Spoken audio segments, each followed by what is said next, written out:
Yo, so I saw this article today, guys, and I swear this is connected to something I saw a year ago, a different article, and I'm going to show you at the end of this exactly why and how I think they're connected. But real quick, feds using banks to surveil Americans' financial data without warrants, House Judiciary says. The committee reported that feds asked banks to search private transactions for terms like MAGA, Trump, and Biden. Look, let's check this video, and then I'm going to explain this whole article to you guys and show you what I think is connected.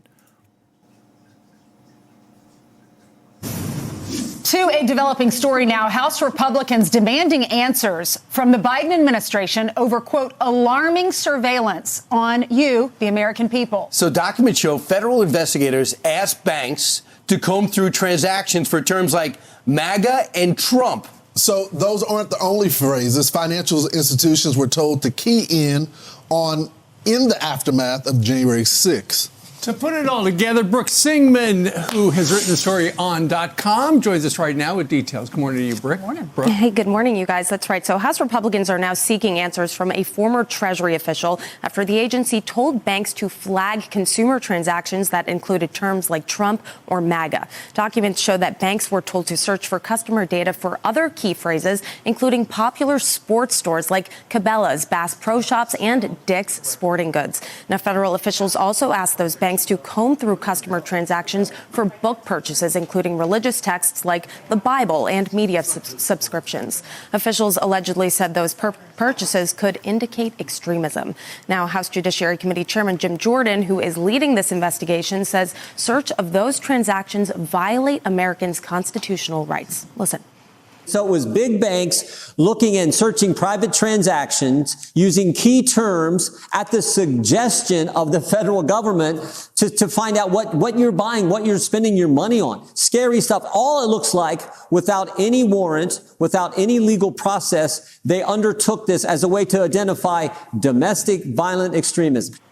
Jordan now writing a letter to the former director of Financial Crimes Enforcement Network saying, quote, FinCEN used large financial institutions to comb through the private transactions of their customers for suspicious charges on the basis of protected political and religious expression. Now, in a separate letter, Jordan asked FBI Director Wray to make a senior official available for an interview related to Bank of America. Dude, they have been doing this since the freaking Obama administration, man.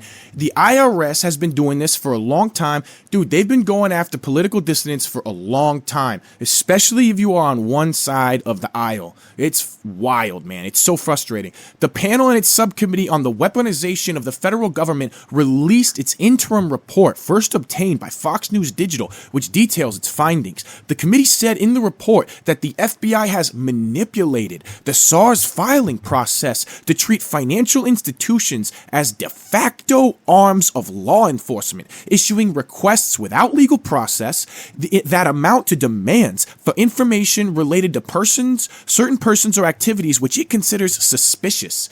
With narrow exception, federal law does not permit enforcement to inquire into financial institutions' customer information without some form of legal process, the report states. The FBI circumvents this process by tipping off financial institutions to suspicious individuals and encouraging these institutions to file a SAR, which does not require any legal process, and thereby provide federal law enforcement with access to confidential and highly sensitive information. Wow, man. This is something we talk about here all the time, this door between corporate interest and government. Dude, it's insane, man. The committee said that in doing so, the FBI gets around the requirements of the Bank Secrecy Act, which specifies that it is a bank's responsibility to fire a SAR when it identifies a suspicious transaction relevant to a possible violation of law or regulation. The committee acknowledged that at least one financial institution requested legal process from the FBI for information it was seeking, but noted that all too often the FBI appeared to receive no pushback. Man, In sum, by providing financial institutions with the list of people that it views as generally suspicious on the front end, the FBI has turned this framework on its head and contravened the Fourth Amendment's requirement of particularity in probable cause. Man, dude, it's insane. The mission creep by our government institutions and the way that they continue to operate under color of law. Dude, the committee added that their oversight of financial surveillance has shed new light on the decaying state of Americans' financial privacy and the federal government's widespread, warrantless surveillance programs. The FBI responded to the report in a statement to Fox News Digital saying, while we have no comment on the report as to general matter, the FBI frequently receives information from the private sector but about possible criminal activity. Financial institutions are required under the Bank Secrecy Act to file suspicious activity reports on activity they deem reportable, and the Financial Crimes Enforcement Network shares the information with law enforcement. Yeah, except you're coming to them and saying, hey, yo, file a report about this guy. File a report about this guy. Yo, we want to look into this guy. We need you to file a report. What, dude? That's not how that's supposed to work. The FBI cannot open an investigation without evidence of a federal criminal violation or a threat to national security. We follow the law and the facts, and we never open an investigation based solely on First Amendment activity. Based solely on, okay. I don't believe that, but okay.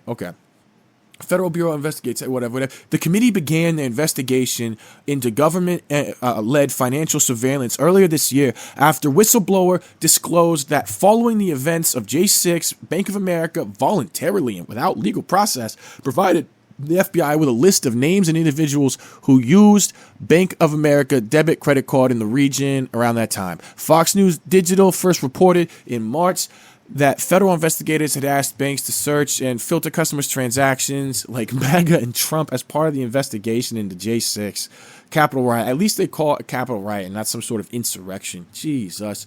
The committee obtained documents which suggest that the bank's keywords like Cabela's, Bass Pro. All right. So so this might look worse than it seems. Okay. So they're investigating this. So the FBI runs a profile. Right. And so they work based off of a system called profiling. And so it makes sense that if they run a profile, that they're then using terms like this, because these are terms that they have determined match the profile that they're looking for. A source familiar with the documents told Fox News Digital at the time that while J6 was the impetus for the queries and searches, none of the documents the committee obtained revealed any specific timeframes or limitations for banks searching customer transactions within the terms. Interesting. The source said the federal government used information for investigations beyond J6. Wow, man, that goes to show the erosion of what an appropriate scope and purview is for data collection. Jesus. In the days and weeks after J6, FBI coordinated with Treasury Department's Financial Crimes Enforcement Network to encourage financial institutions across the country to scour their data and file SARs on hundreds of Americans, if not more, without any clear criminal nexus. Jeez.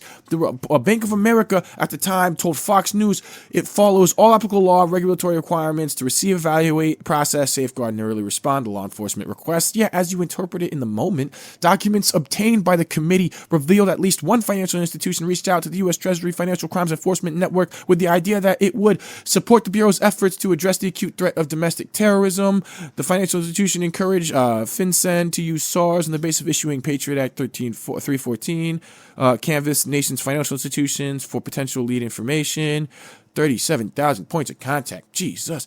After those findings, the panel continued to investigate the matter and obtained more than 48,000 pages of documents, noting that the information they received through their probing is a concern. Documents showed that federal law enforcement increasingly works hand in glove with financial institutions, obtaining virtually unchecked access to private financial data and testing out new methods and technology to continue the financial surveillance of American citizens. And I got something that we're going to talk about in terms of testing out financial technology to surveil Americans' finances. I got something exactly. We're going to talk about that in a second here. However, the committee is warning that all Americans should be disturbed at how their financial data is collected and made accessible to and searched by federal and state officials, including law enforcement and regulatory agencies. With the rise in e-commerce, the widespread adoption of cash alternatives like credit cards or peer-to-peer payment services, the future leaves very little financial activity beyond the purview of modern financial institutions or the government's prying eyes, the report says. This is because, as a condition of participating in our modern economy, Americans are forced to disclose details of their private lives to the financial industry that has been eager to pass this government along, the federal law enforcement, and whoever is willing to buy it. Man, dude, AI, when AI combines with marketing, and the marketing industry in all of its metadata that they collect on our purchases on a daily basis and the time frames and the time cycles of our purchases, bro, these marketing campaigns are going to be unrecognizable, man. Like the way that they're going to manipulate our minds and play with our heads, bro, is going to get crazy. The report says the committee's investigation makes clear that federal law enforcement has taken advantage of this dynamic by deploying financial institutions as arms of federal law enforcement, directing financial institutions to profile Americans using the typologies it distributes, or urging financial institutions to identify any suspicious activity or an individual may have engaged in. The committee is warning that, absent renewed safeguards, the federal government and financial institutions will continue to siphon off Americans' sensitive financial data, place it in the hands of bureaucrats, and erode any remaining semblance of financial privacy in the United States, if there ever was one, man. And dude, this is wild. I got another one here from CBS News. This has got another video intro.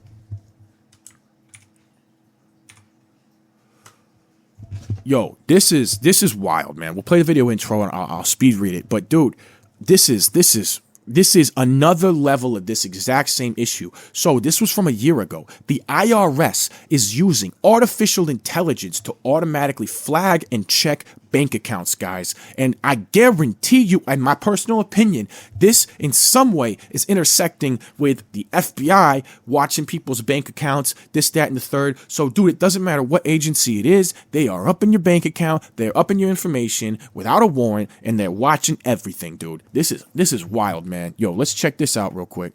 Tax day is just a few weeks away. Make sure you know that. Now the IRS is using artificial intelligence, making sure people aren't playing the system. And while it could come in handy to stop tax evaders, lawmakers are raising some concerns over invasions of privacy. Jordan Burroughs joins us now in studio to break it all down for us. Chris and Sandra, the latest information is House Republicans are looking into whether the Internal Revenue Service, the IRS, is using artificial intelligence to spy on people. They say they have reason to believe the IRS and the Department of Justice are monitoring millions of Americans' private transactions, bank accounts, and financial information without legal process using some sort of AI-powered system. Here at CBS News Detroit, we spoke to a researcher with AI to hear his take on this. His name is Dan Fagella, and Fagella said the growth of AI in the private sector is monumental and will only continue to grow. He added the trend isn't going away, but it'll take a while until people accept this technology. Fagella said the IRS AI tech will find commonalities and patterns within taxpayers' information. He said this tech already exists in some aspects of finance. The government, or private companies for that matter, are able to make really robust predictive decisions about sort of what to investigate, what to do, who to give a loan to, who not to give a loan to, what data should be permitted and should not be, and is there a way to hold that accountable? I think that whole ecosystem has to level up. I also think there's much broader conversations and bigger dialogues that are going to happen about the government actually sort of handling AI development at a national level. I think we're about to see leaps in this technology that are so gigantic that they'll very likely shake up the job market and very likely shake up sort of day-to-day human life in a really, really robust way, like much larger leaps than ChatGPT. Fagella said the integration of AI will happen slowly. He says he understands there's fear that revolves around this, but added this is the way of the future, so people are going to need to catch on and embrace it. In studio, Jordan Burroughs, CBS News, Detroit. Dude, that was absolutely not what I wanted to hear.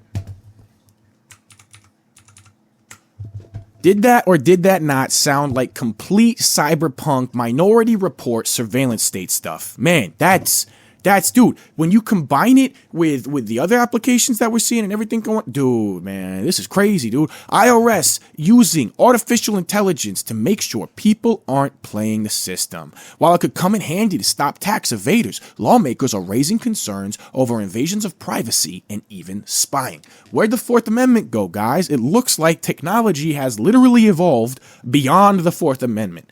How the IRS is using artificial intelligence to make sure that people aren't playing the system. Your 2023 taxes are due in a few weeks, and now the Internal Revenue Service is using a new artificial intelligence service to make sure people aren't playing the system. While it could come in handy to stop tax evaders, lawmakers are raising concerns over invasions of privacy and even spying. Latest information is that House Republicans are looking into whether the IRS is using AI to spy on people. Republicans say they have reason to believe IRS and Department of Justice are monitoring millions of Americans of private transactions, bank accounts, and financial information without legal process using an AI-powered system. CBS Detroit News spoke to an AI researcher, Dan Flagella. Doesn't his name sound like Magellan, dude? Anyway, bro, they're using AI. I don't need this video to go on too long. Dog, they're using AI. This is wild, man. It's crazy, dude. Anyway, I got the links in the description. Check it out. This stuff gets deep. Search surveillance state. Go to itschromo.com. Hit all posts. Search surveillance state. I've got an article about our descent into a surveillance state and how that kind of combines with drone technology and the legal use of domestic drone technology by governments and that all, dude, it all intersects, man. I got articles on 5th generational warfare and detailing exactly what's going on the stages of our institutions of government in terms of the 5th generational war that's being played out there, and all of this stuff plays a role in that, in institutional capture by China, the attempted institutional capture by Russia, the stuff that we got going on. There's a lot of stuff going on, but that's for another time. Anyway, guys, check it out. Check out itschromo.com. Check out the article I got on destabilization. I also have an article on polarization too, and how narratives are being used to polarize us and play with our heads. But anyway, guys, I just wanted to make you aware of this. AI, they can spy on you without spying on you, I guess. So yeah, man, this is crazy, guys. Anyway, I'll see you guys on the next segment. Thank you.